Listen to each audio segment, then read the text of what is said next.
Hello everyone, कैसे हो आप सभी लोग। स्वागत है आपका पर्सनल ट्यूटर के डिजिटल प्लेटफॉर्म पे। आई होप आपकी स्टडी बहुत अच्छी चल रही होगी और आपकी उसी स्टडी को और अच्छा बनाने के लिए हम आपके लिए नए नए टॉपिक्स लेकर आते हैं। आज का जो हमारा टॉपिक्स होगा, जो हमारा पूरा सेशन होगा, वह किस में होगा, काली मिट्टी पर होने वाला है। काली मिट्टी और लेटराइट मिट्टी के बारे में पढ़ने वाले हैं। अगर आपने सॉइल्स चैप्टर पढ़ रहे हैं तो हमारा 2 वीडियो ऑलरेडी कंप्लीट हो चुका है, जो सॉइल्स पे यानी मृदा पर है, जिसमें हमने मृदा के बारे में बेसिक जानकारी ली है पार्ट फर्स्ट वीडियो में। सेकंड वीडियो में हमने क्या पढ़ा है, जलोढ़ मिट्टी और लाल मिट्टी के बारे में पढ़ा है। ये वीडियो पार्ट 3 है। पार्ट 3 में हम क्या पढ़ने वाले हैं, कंप्लीट करेंगे काली मिट्टी और लेटराइट मिट्टी के बारे में पढ़ने वाले हैं। बात करते हैं इस टॉपिक पे, यानी इस पूरे सेशन में, इस वीडियो में हम पढ़ने क्या क्या वाले हैं। काली मिट्टी और लेटराइट मिट्टी के बारे में हम विस्तार से चर्चा करेंगे। साथ ही काली मिट्टी और लेटराइट मिट्टी का विस्तार भारत में किन किन जगहों पर है, इसके बारे में भी जानेंगे। उसके बाद जानेंगे कि इन काली मिट्टी और लेटराइट मिट्टी में कौन कौन सी फसलों का उत्पादन किया जाता है। इन सारी बातों का चर्चा, इन सारी बातों पर हम डिस्कस इस वीडियो में करने वाले हैं। साथ ही अगर आपने चैनल को सब्सक्राइब नहीं किया है, वीडियो को लाइक नहीं किया है, तो कर लीजिए, क्योंकि complete 6th to 12th NCERT आपको इस चैनल पर आपको मिलने वाली है। जो करंट में जो सीरीज़ चल रही है वो जियोग्राफी सीरीज़ चल रही है, यानी 6th to 12th आपको कंप्लीट जियोग्राफी में जितने भी टॉपिक्स आते हैं वो सारे टॉपिक्स मैं आपको कवर कराऊँगी।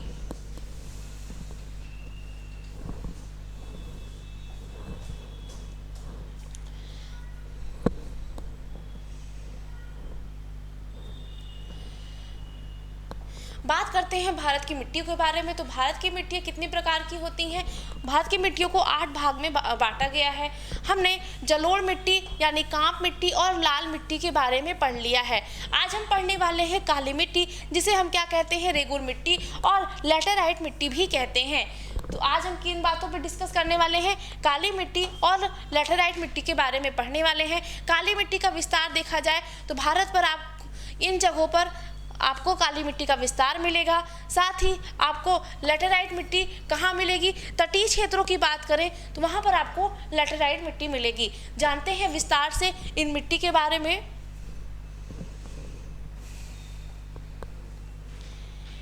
मृदा पार्ट का जो टॉपिक पार्ट फर्स्ट वीडियो है, सभी लोग उसको देख लीजिए, क्योंकि वो बेसिक से स्टार्ट है, तो आपको बेसिक समझना सबसे पहले ज़रूरी है। उसके बाद आप पार्ट फर्स्ट होने के बाद पार्ट सेकंड और पार्ट थर्ड को देखिएगा। तो बात करते हैं काली मिट्टी, यानी इसको कपासी मृदा या रेगुर मिट्टी भी कहते हैं। कपासी मृदा क्यों कहते हैं, क्योंकि इसमें जो कपास की फसल होती है, जो कपास का उत्पादन हो, सबसे ज़्यादा किसका उत्पादन होता है काली मिट्टी में, कपास का। इसलिए हम इसे क्या कहते हैं, काली कपासी मृदा या इसे रेगुर ब्लैक सॉइल भी कहते हैं। नाम क्लियर हुआ। इसे काली कपासी मृदा या रेगुर मृदा के नाम से भी जाना जाता है, मैं आपको बता चुकी। इस मृदा का निर्माण बेसाल चट्टानों के विखंडन से हुआ है। तो हमने जब लाल मिट्टी के बारे में पढ़ा था, तो लाल मिट्टी का जो निर्माण हुआ था वह ग्रेनाइट और नीच चट्टानों के विखंडन से हुआ था, ठीक है। और वहीं अगर हम जलोढ़ मिट्टी की बात करें, जलोढ़ मिट्टी का जो निर्माण हुआ था वह नदियों द्वारा लाए गए निक्षेपों, जो अवयव थे उनके निक्षेपों से हुआ था, जिसमें बांगर और खादर आता है। तो वहीं अगर हम बात करें काली मिट्टी का, तो काली मिट्टी का जो निर्माण होता है वो बेसाल चट्टानों के टूटने से होता है, ठीक है। यानी विखंडन, बेसाल चट्टानों जो विखंडन होता है, उसके विखंडन से ही हमें क्या मिलती है, काली मिट्टी यानी काली मृदा या रेगुर मृदा मिलती है। यह भारत की तीसरी प्रमुख मृदा है। यह भारत की कौन सी है, तीसरी प्रमुख मृदा है। इस मृदा का विस्तार संपूर्ण भारत के लगभग 5.46 लाख वर्ग किलोमीटर पर होता है।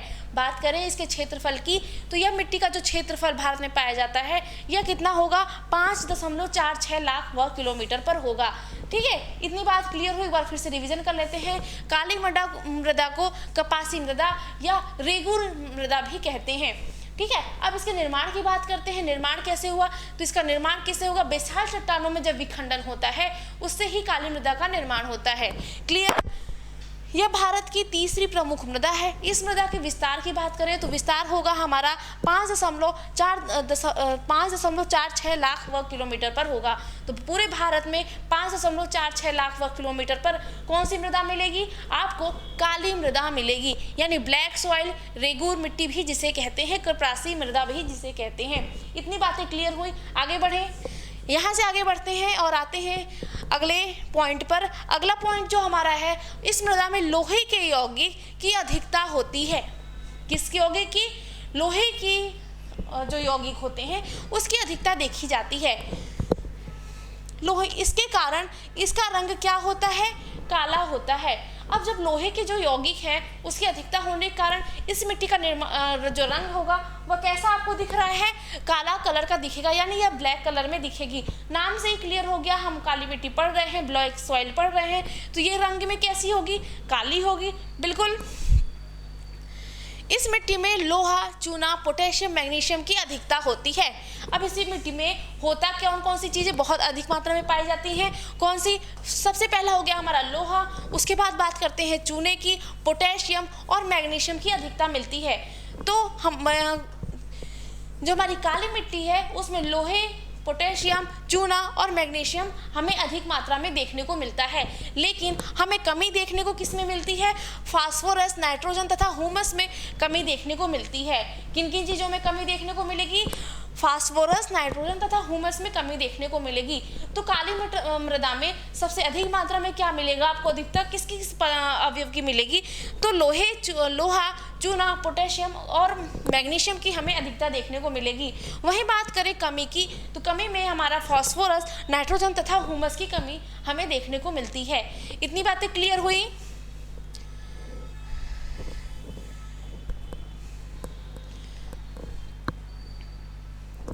तो एक बार फिर से मैं बता देती हूँ, मृदा, इस मृदा में क्या होता है? कौन सी मृदा? काली मृदा। काली मृदा यानी काली मिट्टी में लोहे के यौगिक अधिकता होते हैं। लोहे के यौगिक से कौन कौन से हैं?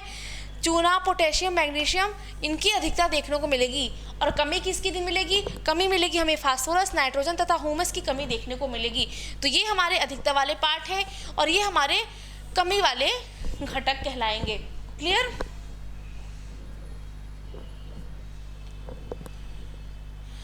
अब बात करते हैं अगले पॉइंट की। हमारा अगला पॉइंट है मृदा की, जो इस मृदा में काफ़ी उपजाऊ होती है। यानी काली मृदा की बात करें तो काली मृदा हमारी सबसे ज़्यादा उपजाऊ होती है तथा इसकी जल धारण करने की क्षमता भी सबसे अधिक होती है। तो काली मृदा की विशेषता कौन सी हो गई? कि यह सबसे अधिक उपजाऊ होगी, साथ ही यह जल धारण करने की क्षमता भी इसमें अधिक होती है। यही कारण है यह मृदा शुष्क कृषि के लिए अनुकूल होती है। अब यही कारण क्या है? शुष्क कृषि के लिए अनुकूल कैसे होगी? क्योंकि इसका जो जल धारण करने का क्षमता है वह अधिक है, तो यह शुष्क कृषि करने के लिए अनुकूल कहलाएगी। यानी यहाँ पे शुष्क कृषि भी हो सकती है क्योंकि इसमें ऑलरेडी जल धारण करने की क्षमता अधिक होती है, जिसमें इसमें नमी सी बनी रहती है। इस मृदा की ऊपरी परत पर सूख जाने के बावजूद निचली परत में नमी बरकरार रहती है। जैसे ये ऊपरी परत आपको दिख रही है, जैसे ऊपरी परत ये सूखी सूखी, उसमें क्रैक्स आ जाते हैं। लेकिन इस मृदा के जो आपको ये ऊपरी परत दिख रही है, लेकिन इस परत के नीचे आप देखेंगे तो इस परत के नीचे भी आपको मृदा कैसे मिलेगी? नमी युक्त मिलेगी। यानी आपको इस परत के नीचे भी आपकी जो मृदा होगी वो कैसी होगी? नमी युक्त, यानी गीली गीली होगी। क्लियर? यह मृदा गीली होने पर चिपचिपी हो जाती है। अब बात करते हैं ये मृदा जो काली मिट्टी है वो गीली होने पर कैसी हो जाती है? चिकनी युक्त और चिपचिपी हो जाएगी। इस मृदा के सूखने पर इसमें लंबी तथा गहरी दरारें दिखाई देती हैं। दरारें आपको साफ इस इमेज में दिख रही होंगी।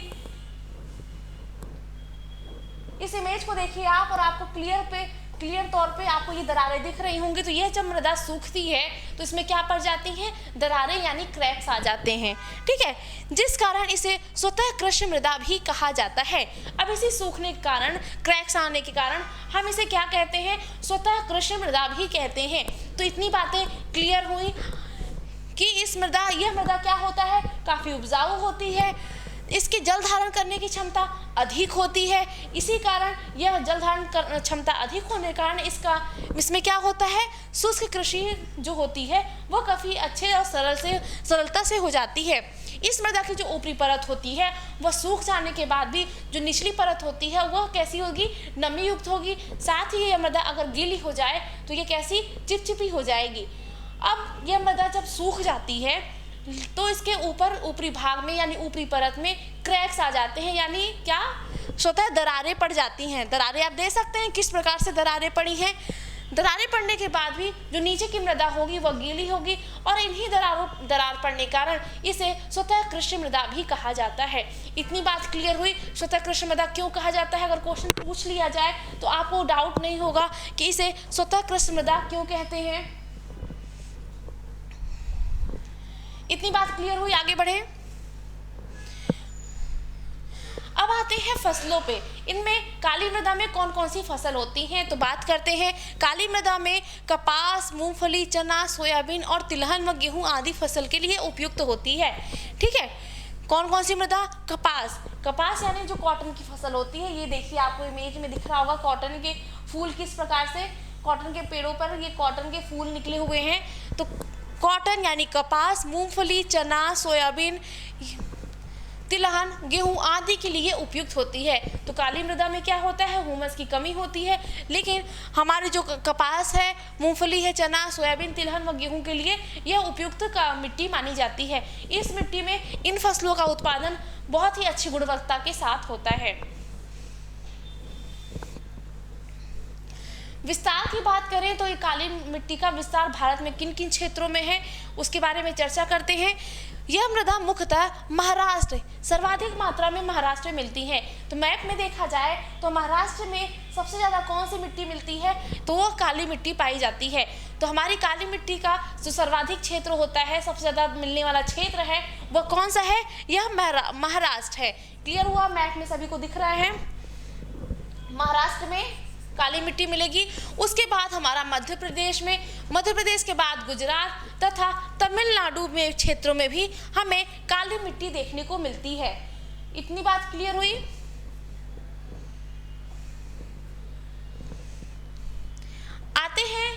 बढ़ते हैं यहाँ से आगे और बात करते हैं लैटेराइट मिट्टी की। लैटेराइट मिट्टी की बात करें तो यह मृदा संपूर्ण भारत के लगभग 1.26 लाख वर्ग किलोमीटर के क्षेत्र पर पाई जाती है। तो इसके क्षेत्रफल का विस्तार के बारे में बात करें तो यह मृदा कितने क्षेत्रफल पर पाई जाएगी, 1.26 लाख वर्ग किलोमीटर पर मिलेगी। तो लैटेराइट मिट्टी की बात करें तो यह मृदा कितने भाग पे मिलेगी आपको, पूरे भारत के 1.26 लाख वर्ग किलोमीटर क्षेत्र पर ये मिलेगी आपको। कौन सी मिट्टी, लैटेराइट मिट्टी। यह मृदा भारत के ऐसे क्षेत्रों में पाई जाती है जहां उच्च तापमान एवं उच्च वर्षा से अधिक वर्षा होती है। यानी जहां पर तापमान उच्च होता है और जो वर्षा होती है वो 200 सेंटीमीटर से भी अधिक होती है। ठीक है, हम वर्षा को सेंटीमीटर में मापते हैं। तो ये मृदा भारत में कहाँ मिलेगी, जहाँ पर तापमान ज़्यादा होगा, साथ ही जो वर्षा है वह भी बहुत अधिक मात्रा में होनी चाहिए, वहाँ पर लैटेराइट मिट्टी की आपको अवस्थिति देखने को मिलेगी। तो मैप में एक बार बात करते हैं लैटेराइट मिट्टी। आपको मैप में ये दिख रहा होगा, ये है भाग लैटेराइट मिट्टी का। क्लियर दिख रहा है, आगे बात करते हैं। इस मृदा के निर्माण की प्रक्रिया में अधिक वर्षा के कारण मृदा के निक्षालन की क्रिया होती है। अब ये मृदा मिलेगी कहाँ, जहाँ पर तापमान अधिक होगा और क्या होगा, वर्षा अधिक होगी। तो यहाँ पर क्या कहा गया है, मृदा के निर्माण की प्रक्रिया कैसे होगी, प्रक्रिया अधिक वर्षा के कारण मृदा के निक्षालन की क्रिया से होती है। क्या होता है मृदा का निर्माण, कैसे होगा निर्माण प्रक्रिया, जहाँ पर अधिक वर्षा होगी वहीं पर तो ये मिट्टी ही पाई जाती है। तो मिट्टी का निर्माण कैसे होगा, जब अधिक प्रक्रिया होगी, जब अधिक वर्षा होगी तो मृदा का निक्षालन होगा, यानी मृदा छनेगी। ठीक है, छनने के बाद ये और छोटे छोटे कणों में परिवर्तित होगी, तो मृदा के निक्षालन से होती है। फलस्वरूप चूना एवं सिलिका रिस कर नीचे चला जाता है। अब अधिक वर्षा होने के साथ, जैसे आप अपने घर पे जब चाय को छन्नी से छानते हो तो उसमें से क्या होता है, जो ऊपर के बड़े कण होते हैं चाय पत्ती के वह ऊपर रह जाता है और बाकी चीज़ क्या होती है, कफ में आ जाती है। उसी प्रकार जब अधिक वर्षा हुई तो कौन से चूना और सिलिका जो है वह रिस कर कहाँ चला गया, नीचे चला गया। ठीक, और लोहे की ऑक्साइड एल्यूमिनियम के यौगिक की मृदा के ऊपर शेष रह जाते हैं। ऊपर कौन रह गया, लोहे की ऑक्साइड एल्यूमिनियम के यौगिक कहाँ रह गए, यह ऊपर ही रह जाते हैं। इतनी बात क्लियर हुई। अगर निर्माण की बात करते हैं तो मृदा के निर्माण की प्रक्रिया में अधिक वर्षा होने के कारण मृदा के में निक्षालन की क्रिया होती है। ठीक है, फलस्वरूप क्या होता है, नीचे रिस कर कौन जाता है, चूना और जो सिलिका होते हैं वह रिसकर कहाँ चले जाते हैं, मृदा की निचली परत में चले जाते हैं, और ऊपर बचता क्या है, बचता है लोहे की ऑक्साइड और एल्यूमिनियम के यौगिक मृदा की ऊपरी परत पर ही रह जाते हैं।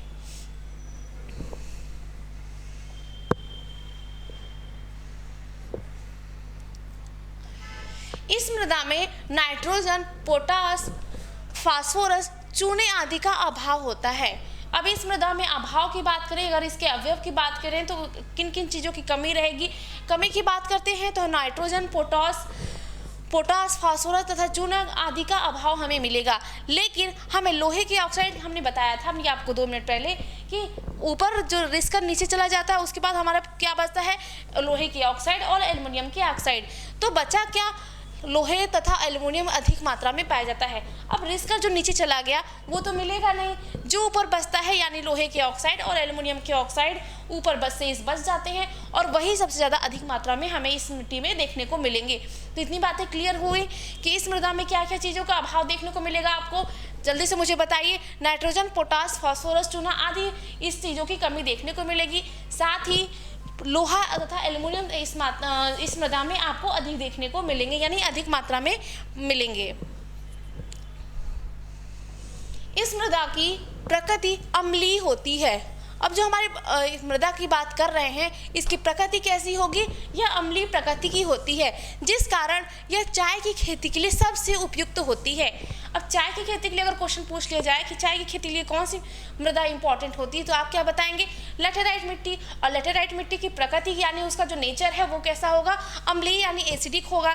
एसिडिक होने के कारण ही इसमें जो चाय की खेती है, जिसको आप चाय यानी सबसे ज़्यादा आप जिसको पसंद करते हैं, तो चाय की खेती किस में होगी, लेटेराइट मिट्टी में। और लेटेराइट मिट्टी की प्रकृति यानी उसका नेचर क्या होगा, एसिडिक होगा। एसिडिक होने के कारण ही हम इसमें चाय की खेती बहुत ही आसानी से ईजिली तरीके से कर पाते हैं। इस मृदा में कहवा, रबर, काजू आदि की बागानी भी की जाती है।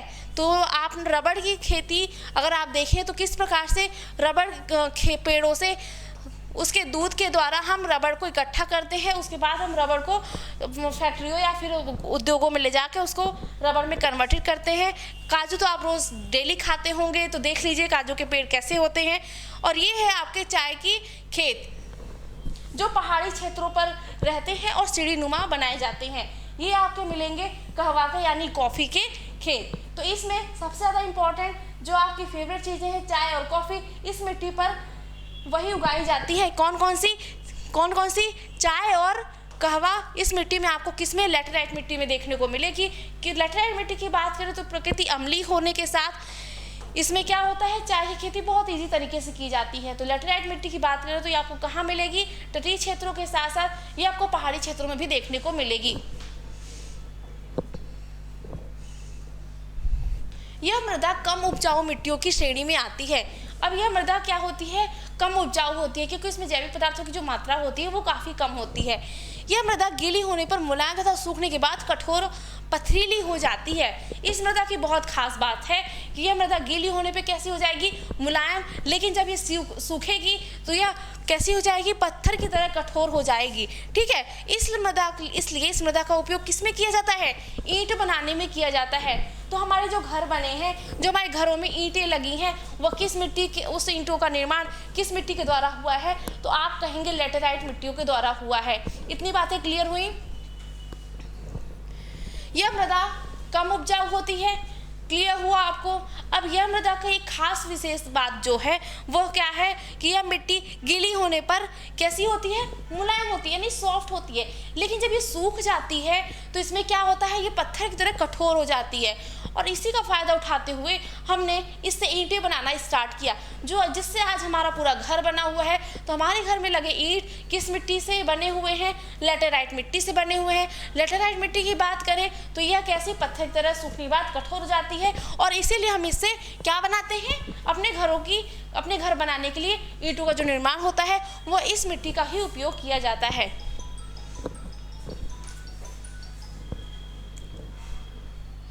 अब बात करते हैं विस्तार की। विस्तार की बात करें तो विस्तार में सर्वाधिक मात्रा पर इस मिट्टी का जो विस्तार देखा जाएगा वो कहाँ देखा जाएगा, केरल में। तो लेटेराइट मिट्टी की बात करें तो सर्वाधिक मात्रा में लेटेराइट मिट्टी का विस्तार अगर हमें देखना है तो हमें केरल जाना पड़ेगा। उसके बाद केरल, कर्नाटक, तमिलनाडु, महाराष्ट्र, उड़ीसा, पश्चिम बंगाल, मेघालय तथा मध्य प्रदेश के कुछ भागों में आपको देखने को मिलेगी। तो लैटराइट मिट्टी का विस्तार आपको कहाँ कहाँ देखने के लिए मिला? सबसे पहला तो आपको सर्वाधिक मात्रा में कहाँ मिलेगी? केरल। उसके लिए आपको केरल जाना पड़ेगा। उसके बाद कर्नाटक, तमिलनाडु, महाराष्ट्र, उड़ीसा, पश्चिम बंगाल, मेघालय तथा मध्य प्रदेश के भी कुछ भागों में आपको इस मिट्टी का विस्तार देखने को मिलेगा। तो विस्तार क्लियर हुआ आपको? आगे बढ़े, चलिए यहाँ से आगे बढ़ते हैं और मुझे कमेंट सेक्शन में बताइए वीडियो कैसा लगा आपको। मिलते हैं नेक्स्ट वीडियो में इसके सेकंड अगले पार्ट के साथ। तब तक के लिए आप इस वीडियो को रिवीजन करिए, आगे के जो पार्ट हैं उनको कंप्लीट कर लीजिए। तब तक के लिए थैंक यू।